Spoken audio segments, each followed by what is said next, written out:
Hello दोस्तों, मैं Sarla Yadav SY Hindi platform channel पर एक बार फिर से आप सभी का हार्दिक अभिनंदन करती हूं। और हम तैयारी कर रहे हैं HPSC असिस्टेंट प्रोफेसर के लिए। और इसी के संदर्भ में HPSC के अनुसार जो असिस्टेंट प्रोफेसर के लिए सिलेबस दिया गया है उसी के अनुसार आज हमारी क्लास नंबर 3 रहने वाली है।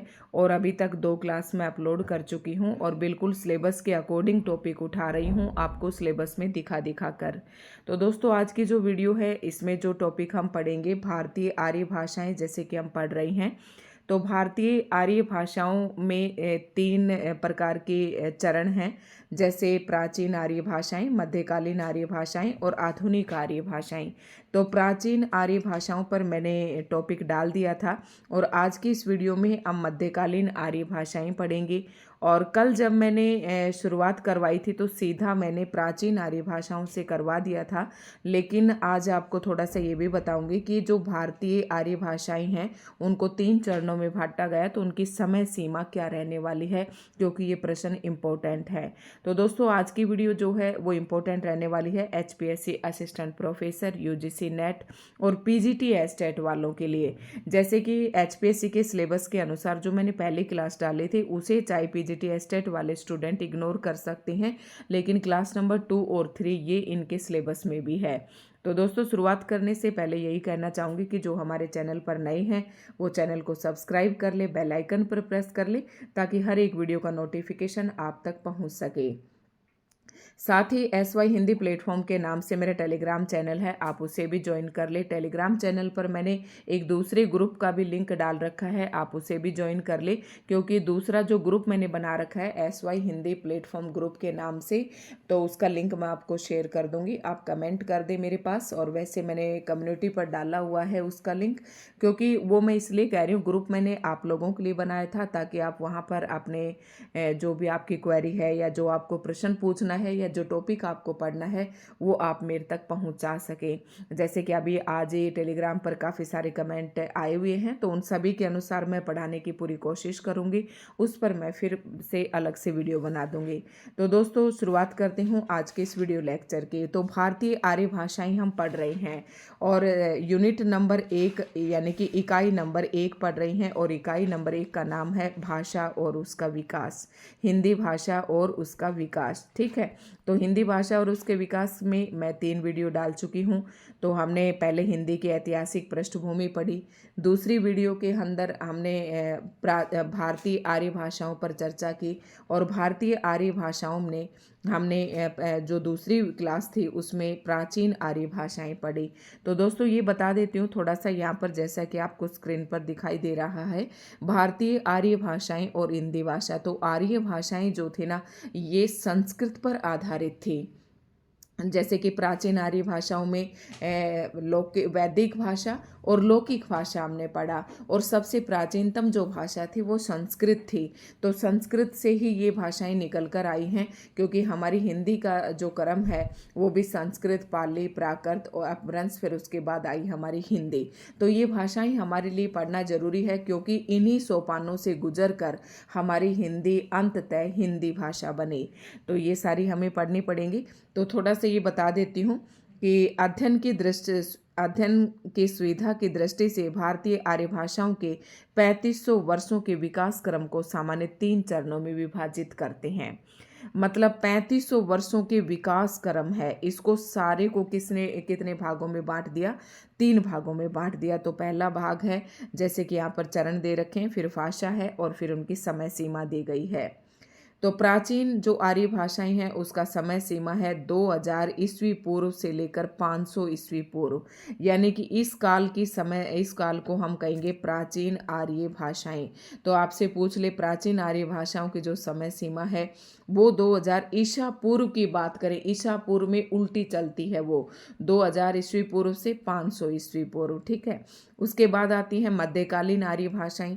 तो मध्यकालीन आर्य भाषाओं का समय है 500 ईस्वी पूर्व से 1000 ईस्वी, और 1000 ईस्वी के पास आते आते आप सभी को पता है कि हिंदी का यहाँ से शुरुआत हो गई थी। उसके बाद आती हैं आधुनिक आर्य भाषाएं। अब हम देखते हैं कि जो भाषाएं हैं मैंने कल भी बताया था आपको और कल के लेक्चर में भी बताया था कि जो प्राचीन आर्य भाषाएं हैं उनको दो भाषाओं में जो साहित्य है वो लिखा गया, एक तो वैदिक संस्कृत में और एक लौकिक संस्कृत में। ठीक है। दूसरा जो मध्यकालीन आर्य भाषाएं हैं उसके बाद उसमें पाली, प्राकृत, अपभ्रंश तथा अवट इन भाषाओं में साहित्य लिखा गया।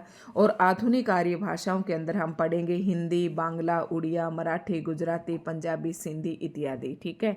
तो ये भाषाएं हैं जो आधुनिक आर्य भाषाओं के अंतर्गत आती हैं। अब आपसे पूछ ले कि हिंदी, बंगला, उड़िया, मराठी इनका विकास कहाँ से हुआ, तो आधुनिक आर्य भाषाओं से हुआ।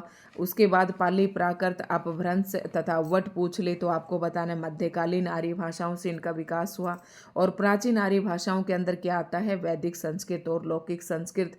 वैदिक संस्कृत के अंदर बात करें तो यहाँ से संहिताएं यानी कि वेद हमारे लिखे गए, ब्राह्मण ग्रंथ लिखे गए और उपनिषद लिखे गए। लौकिक संस्कृत में हमने पढ़ा था कि इसमें रामायण वगैरह लिखी गई और रामायण की जो रचना महर्षि वाल्मीकि ने की थी। अब थोड़े से इनकी समय सीमा पर और ध्यान दे लेते हैं। तो जो प्राचीन आर्य भाषाएं हैं, थोड़ा सा मैं इसे छोटा करके आपको दिखाती हूँ ताकि पूरा स्क्रीन पर दिखाई दे।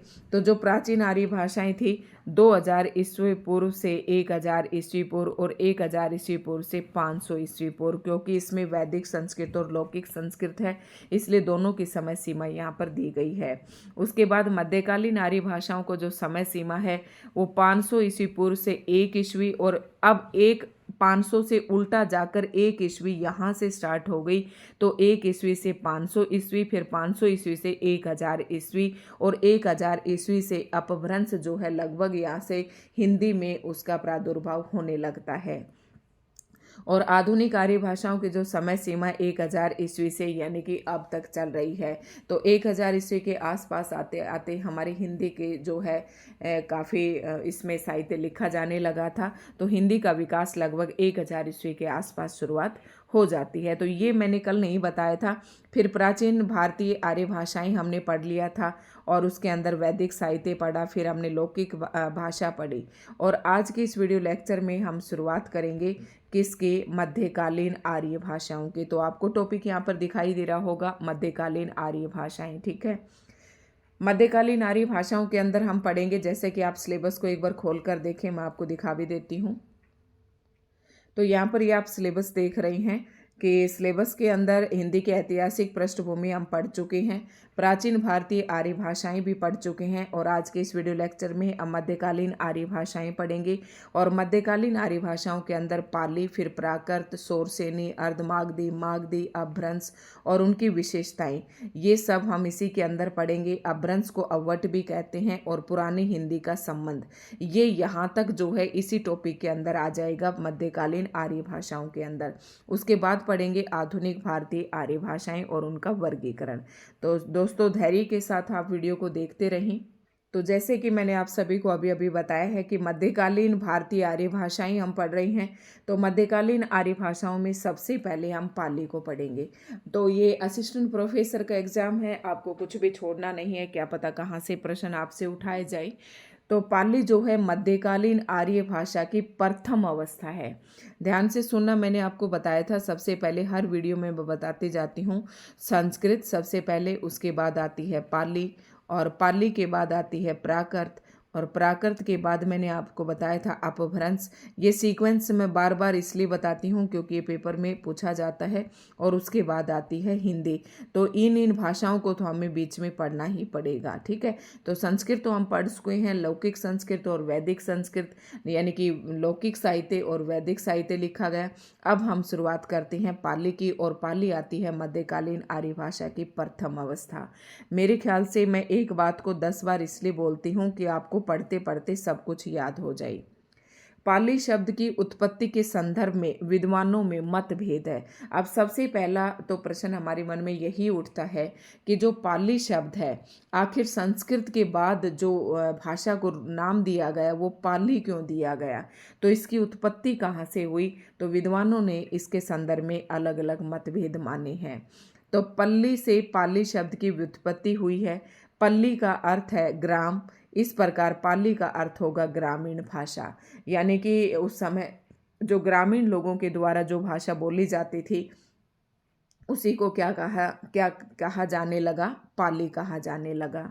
तो यहाँ से आपको बताना है कि पाली शब्द की व्युत्पत्ति पूछे तो आपको बताना है पल्ली शब्द से हुआ। अब आपसे प्रश्न पूछ ले कि पल्ली का अर्थ क्या है, तो आपको ग्राम बताना है। और मतलब ग्रामीण लोगों के द्वारा जो भाषा बोले जाने लगी उसे ग्रामीण भाषा कहा जाता है। और पाली का अर्थ होगा ग्रामीण भाषा। ठीक है, तो आपको अच्छे से यहाँ से समझना है इस बात को। कुछ विद्वान पल्ली को प्राकृत का तद्भव रूप भी मानते हैं।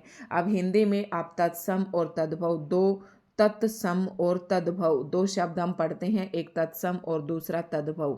तो तत्सम शब्द यानी कि जो जैसा है वैसा का वैसा, यानी कि जो संस्कृत के शब्द हैं और एज इट इज़ हिंदी में प्रयोग किए जाते हैं उन्हें तत्सम शब्द कहते हैं। और जो अपना रूप बदल कर आते हैं, यानी कि जो तत्सम शब्द है और अपना रूप बदल कर आते हैं, उन्हें कहते हैं तद्भव। तो ऐसा ही कुछ पाली के संदर्भ में भी है कि कुछ विद्वान पल्ली को प्राकृत का तद्भव रूप मानते हैं, यानी कि प्राकृत का जो बदला हुआ रूप है उसे मानते हैं। उनके अनुसार प्राकृत से पहले पाइल तथा अंत में पाली हुआ। ठीक है, ये बातें सिर्फ आप अपनी अंडरस्टैंडिंग के लिए आपको समझनी है।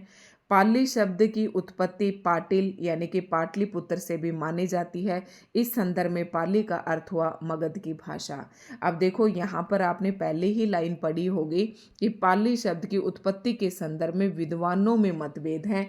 तो एक विद्वान ने तो कहा कि पल्ली से पाली शब्द की व्युत्पत्ति हुई और पाली का अर्थ होगा ग्रामीण भाषा। दूसरा विद्वान कहता है कि पल्ली को प्राकृत का तद्भव रूप माना जाता है। मतलब इस तरीके से सभी के ये अलग अलग मत है, कोई एक इसमें फिक्स करके आप ना चले। और जब आपसे प्रश्न पूछा जाएगा तो बिल्कुल खोल कर आपको बताया जाएगा।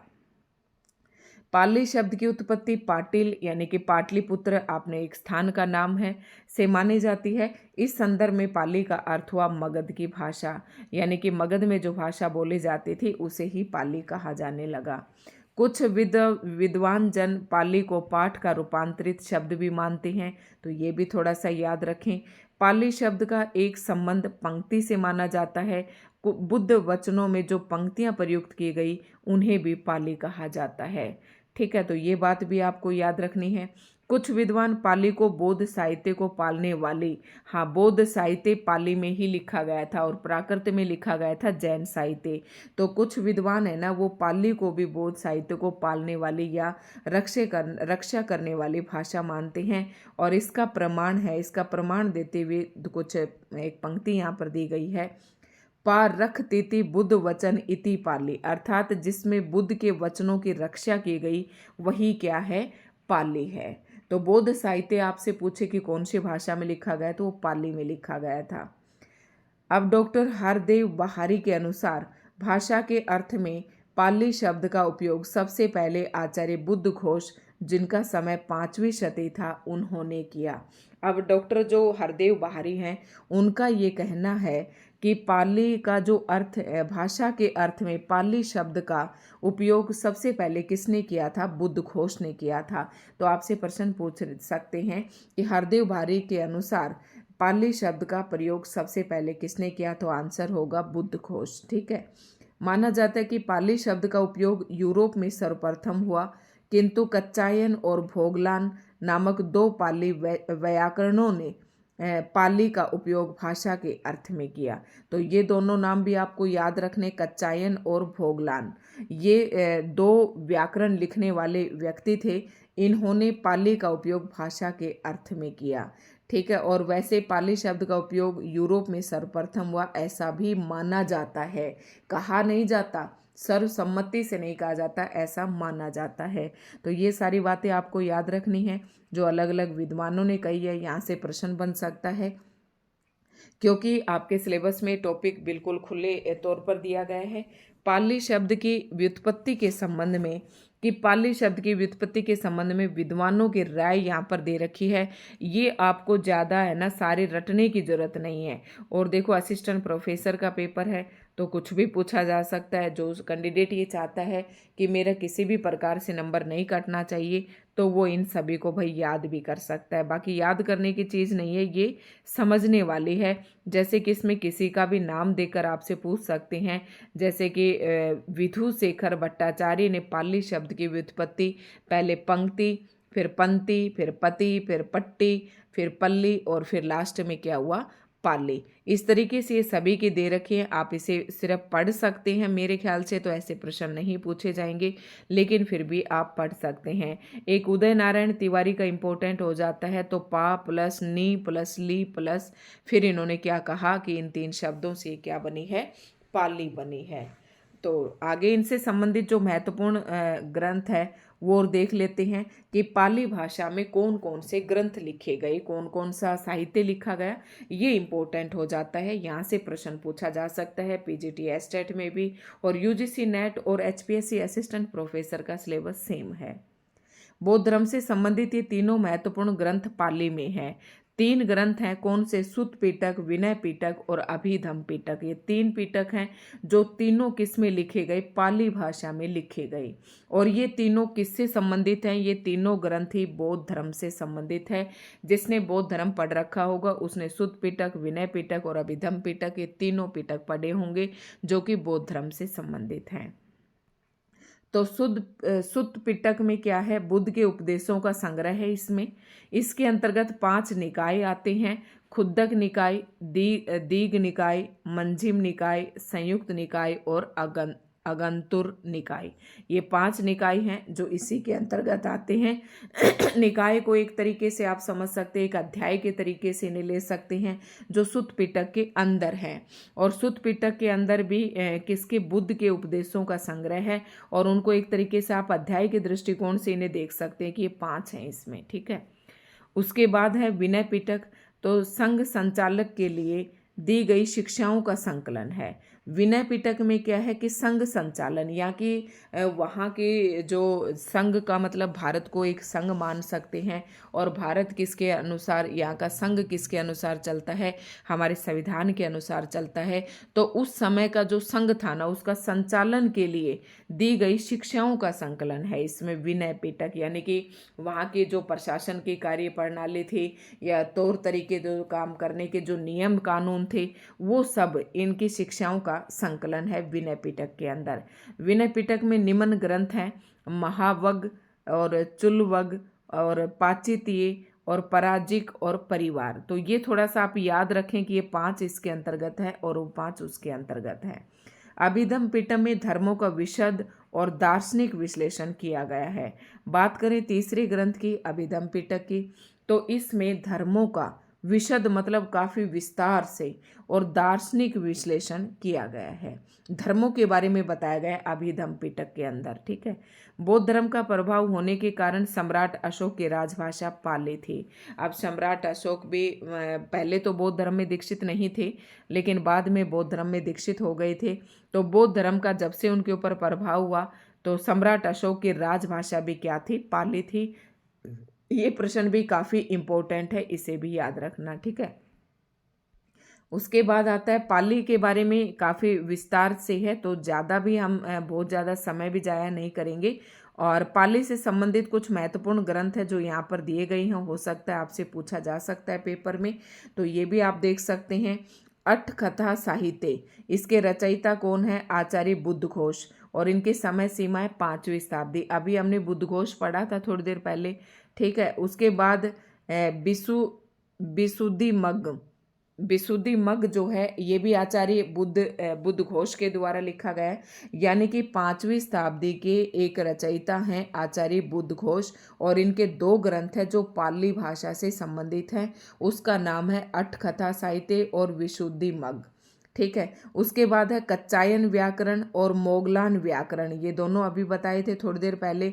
तो कच्चायन व्याकरण के रचयिता है महाकच्चायन, इसके नाम से ही पता चल रहा है। और मोगलान व्याकरण है, ये भी मोगलान जो है उसी के नाम से इन्होंने अपने ग्रंथ का नाम रखा हुआ है। और कच्चायन जो है 7वीं शती इसका समय है, और मोगलान का 12वीं शताब्दी। और अगर इनके ग्रंथों की बात करें तो 675 जो सूत्र हैं वो है महाकच्चायन, इसमें कच्चायन व्याकरण के अंदर, और मोगलान व्याकरण के अंदर जो हैं 817 सूत्र हैं। जैसे दोहे वगैरह नहीं होते हैं, तो इस तरीके से इसमें सूत्र हैं।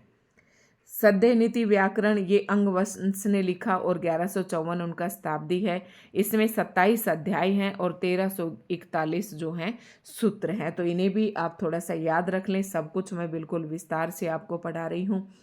विशुद्धि मग्न को बौद्ध सिद्धांतों का कोश भी कहते हैं। इंपॉर्टेंट प्रश्न, वेरी मोस्ट इंपॉर्टेंट। ये ऐसे प्रश्न आपसे पूछे जा सकते हैं कि विशुद्धि मग्न में क्या है, इन्हें बौद्ध सिद्धांतों का क्या कहते हैं, कोश भी कहते हैं। अब बौद्ध की बातें तो इसमें मिलेंगे ही मिलेंगे, क्योंकि जो पाली साहित्य है उसमें वो सारा बौद्ध साहित्य जो है वो पाली भाषा में ही लिखा गया था। ठीक है। इसे सुगंधि कप और कच्चान ग्रंथ भी कहा जाता है। ये दोनों इसी के नाम हैं। ये पाली का सर्वश्रेष्ठ व्याकरण माना जाता है। पाली का सर्वश्रेष्ठ आपसे व्याकरण पूछ ले तो भी आपको कच्चान गंध या सुसंधि गप कहे या फिर आपको विशुद्धि मग कहे, एक ही बात है ये सारा। और ये पाली का सर्वश्रेष्ठ व्याकरण इन्हें माना जाता है। अब हम पढ़ेंगे पाली की कुछ विशेषताएं। वीडियो देख लेते हैं कि थोड़ी सी आपकी लंबी तो नहीं हो रही है। तो अभी तो 20 मिनट की हुई है। पाली की विशेषताएं हैं। अब देखो पाली में भी ये प्रश्न इंपॉर्टेंट है यहाँ से कि पाली में कितने ध्वनियाँ थी, कितने स्वर थे, कितने व्यंजन थे। ठीक है। अब देखो कच्चायन के अनुसार, जैसे कि कच्चायन क्या है, पाली का सबसे प्रमुख व्याकरण है, उस समय का लिखा हुआ व्याकरण है। तो उसका हवाला देते हुए यहाँ पर उनके स्वर और व्यंजन या ध्वनियाँ जो हैं उनकी संख्या यहाँ पर बताई जाएगी। तो ध्वनि संरचना संबंधी विशेषताएं। कच्चायन के अनुसार पाली में 41 ध्वनियाँ थी। हमने लौकिक साहित्य पढ़ा था तब, वैदिक साहित्य पढ़ा था तो मैंने बताए थे 13 स्वर थे, उसमें 39 व्यंजन थे। उसके बाद हमने लौकिक साहित्य पढ़ा, वैदिक साहित्य में तो ये थे, और लौकिक साहित्य पढ़ा उसके बाद उसमें 4 ध्वनियाँ कम हो गई थी तो उसमें 48 ध्वनियाँ रह गई थी। इसमें टोटल 52 ध्वनियाँ थी। ठीक है। तो ये सारी हम इससे पीछे वाली वीडियो में पढ़ चुके हैं। आप साथ साथ अगर इन चीज़ों को समझते जाएंगे तो आपको याद करने में कोई दिक्कत नहीं होगी। अब इनका क्या कहना है कि कच्चायन के अनुसार पाली में 41 ध्वनियाँ हैं। ठीक है। अब यहाँ पर और भी ध्वनियाँ कम हो गई हैं। इनमें 8 स्वर तथा 33 व्यंजन है। मोगलान के अनुसार पाली में ध्वनियों की संख्या 43 है। अब अलग अलग विद्वानों के अलग अलग मत हैं। HP असिस्टेंट प्रोफेसर का ये एग्ज़ाम है तो आपको अलग अलग विद्वानों के मत आपको याद रखने ही पड़ेंगे। मोगलान के अनुसार पूछे तो पाली में ध्वनियों की संख्या कितनी है, 43 है, जिसमें 10 स्वर हैं और 33 व्यंजन। तो व्यंजन तो यहाँ भी 33 है, यहाँ भी 33 है, लेकिन मोगलान ने क्या कर दिया, यहाँ पर स्वरों की संख्या 10 कर दी। और वैसे कच्चायन व्याकरण ग्रंथ के अनुसार माने तो स्वरों की संख्या कितनी थी, पाली में 8 थी। तो इस तरीके से आपको याद रखना है। पाली में जो प्रयुक्त वर्ण थे वो यहाँ पर आपको दिए गए हैं, इन्हें सिर्फ आप देख लें। यहाँ पर हम समय जाया नहीं करेंगे। जो स्वर वर्ण थे उन्हें 2 भागों में बांटा गया था, एक तो हस स्वर और एक दीर्घ स्वर। तो ये आप देख रहे हैं हस स्वर, जो मूल स्वर भी इन्हें कहते हैं, ए ई उ और ए और ओ। ठीक है। उसके बाद दीर्घ स्वर है आ ई उ ए और ओ। अब यहाँ पर इन्हें दीर्घ स्वर कहा गया है। आप अब वाले दीर्घ स्वर में मत लेकर चलना, इसमें तो औ भी दीर्घ स्वर में ही आता है, लेकिन आप यहाँ पर पाली में प्रयुक्त वर्ण पढ़ रहे हैं तो इन्हें दीर्घ स्वर क्यों कहा जाता है। और सजातीय दीर्घ स्वर हैं ये, क्योंकि ए प्लस ए को मिलाने से क्या बनता है, आ बनता है, और ई प्लस ई को मिलाने से क्या बनता है, छोटी ई आएगी तो ई बनता है। ठीक है। इस प्रकार से इन्हें दीर्घ का मतलब होता है बड़ा और हस्व का मतलब है छोटा, जिसमें, ठीक है। तो ये आप देख रहे हैं व्यंजन वर्ण यहाँ पर दिए गए हैं, कवर्ग, चवर्ग, टवर्ग, तवर्ग, पवर, कवर्ग, चवर्ग, टवर्ग, तवर्ग, पवर्ग, और ये रे ल व श तीनों नहीं है। यहाँ पर आप देख रहे होंगे केवल एक ही स है यहाँ पर, है और अंग। ठीक है। संस्कृत के री और री पाली में समाप्त हो गई, यानी कि संस्कृत में री शब्द का प्रयोग, री वर्ण का प्रयोग होता था और ये री। ठीक है। लेकिन यहाँ पर क्या है, पाली में ये दोनों ही समाप्त हो गए थे। ये इंपॉर्टेंट बात है, इसे नोट करके रखें। श, ये तालव्य श और ये मूर्धन्य श और ये दंती श हो गया, मतलब जो श का स हो गया, यानी कि स ही बोला जाता था। जैसे शिष्य शिष्यो हो गया, शिष्यो हो गया। ठीक है, तो यहाँ पर एक ये स जो दंती स है यही तालव्य स और मूर्धन्य स का काम करता था। इन दोनों स की जगह पर एक ही स यहाँ पर प्रयोग किया जाता था। ठीक है, तो दोस्तों अब वीडियो ज़्यादा बड़ी हो जाएगी और पाली को पढ़ते पढ़ते भी आप थोड़े से बोर हो जाएंगे, तो इसे हम नेक्स्ट वीडियो में पढ़ेंगे, पाली की व्याकरणिक संरचना। अब यहाँ पर ये 3 लाइनें और देख लेते हैं कि क्या दिया हुआ है। संयुक्त व्यंजनों में भी अत्यधिक परिवर्तन हुए क्योंकि संस्कृत की जटिलता का एक बड़ा कारण यही है। सरलीकरण के प्रयासों में संयुक्त व्यंजनों का रूप परिवर्तन होना स्वाभाविक है। देखो, जब किसी भी शब्द वर्णों का हम सरल करेंगे तो उनमें क्या गया, संयुक्त व्यंजनों का है ना रूप परिवर्तित होना स्वाभाविक है। तो दोस्तों यहाँ से हम अगली वीडियो में पढ़ेंगे। आज की वीडियो आपको कैसे लगी कमेंट करके ज़रूर बताएं। धन्यवाद।